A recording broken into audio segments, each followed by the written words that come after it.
After last issue's shocking conclusion, it will be up to Peter Parker, his friends, and family to pick up the pieces and try to regroup after suffering a terrible loss. Can they soldier on, or is this all the beginning of the end? Well, let's hop into the pages of Ultimate Spider-Man, issue number 22, and find out what happens next together, shall we? So then, first things first, when you dig into this brand new issue, it wastes absolutely no time completely flipping the script on everything we've come to expect from the brand new Ultimate Spider-Man book. For starters, instead of the book taking place during the month that it came out in, instead of October, the book has shockingly jumped all the way ahead to December. And I mean, yeah, I guess what's the point of doing the whole real-time release thing if you weren't eventually going to use that conceit to play around with the reader's perception? We're introduced to Spider-Man as he is on his way to pick up Chinese food for the family, but he's kept in silhouette, meaning at first we don't actually know whether this is Peter or his son. Surprise, surprise, it's actually neither. It's actually Otto Octavius, who we can see has fully taken up the mantle of the new Ultimate Superior Spider-Man. That might kind of seem like a jump, and in its own way it's sort of meant to be, but remember, Otto was actually living in the Parkers' apartment while they were on the run,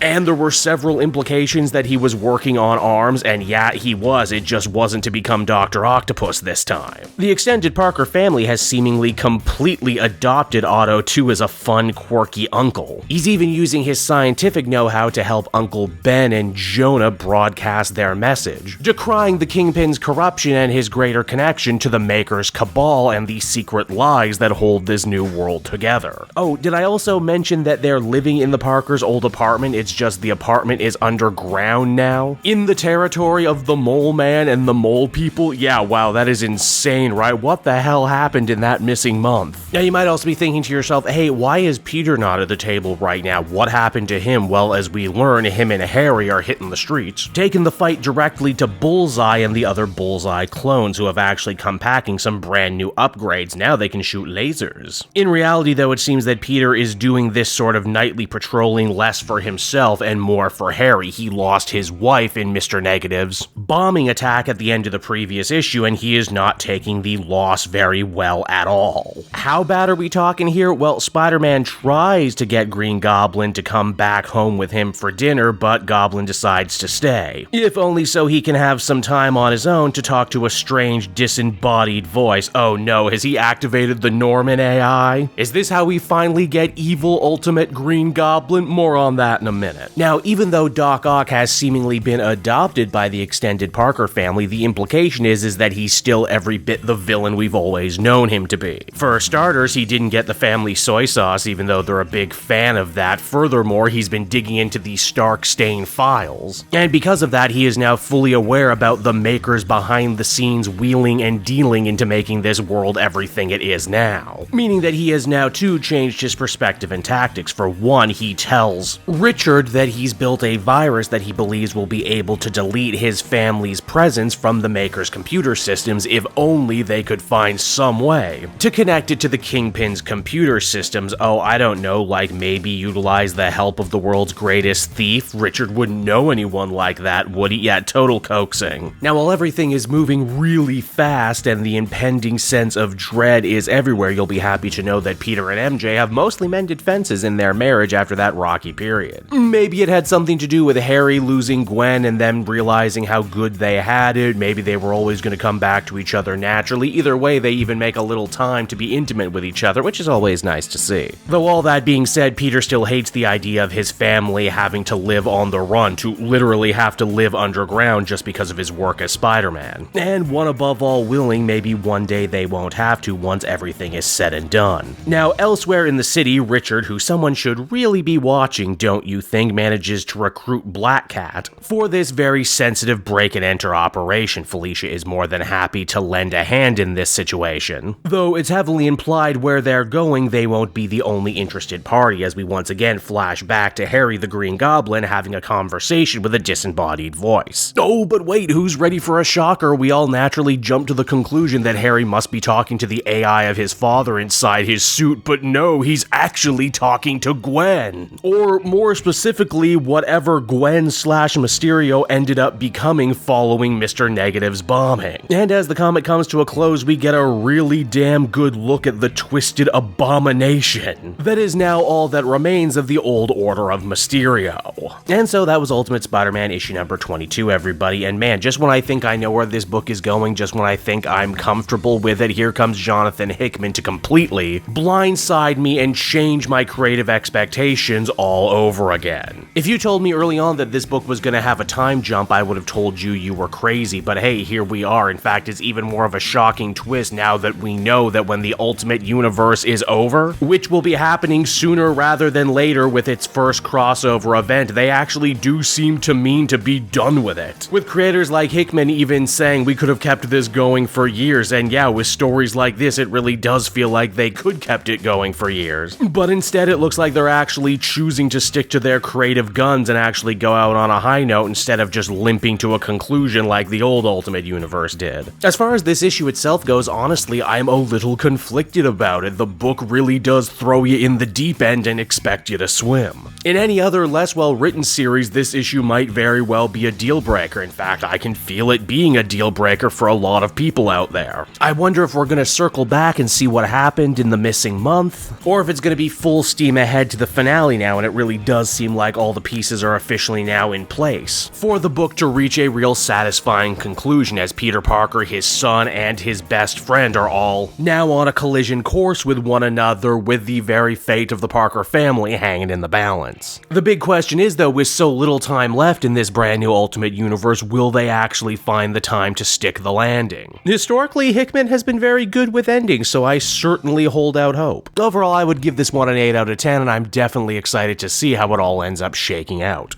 Hey there everyone, it's your old pal Cape Joel again, thanking you so much for watching to the end of the video. I hope you enjoyed it, and if you did, why not check out my Amazon link down in the description. Yes, that's right, the Cape Joel channel officially has its own Amazon storefront now. You can pick up a comic or anything else for that matter, and if you did, you'd really be helping me in the channel. So with that out of the way everyone, I will see you again next time. Bye-bye.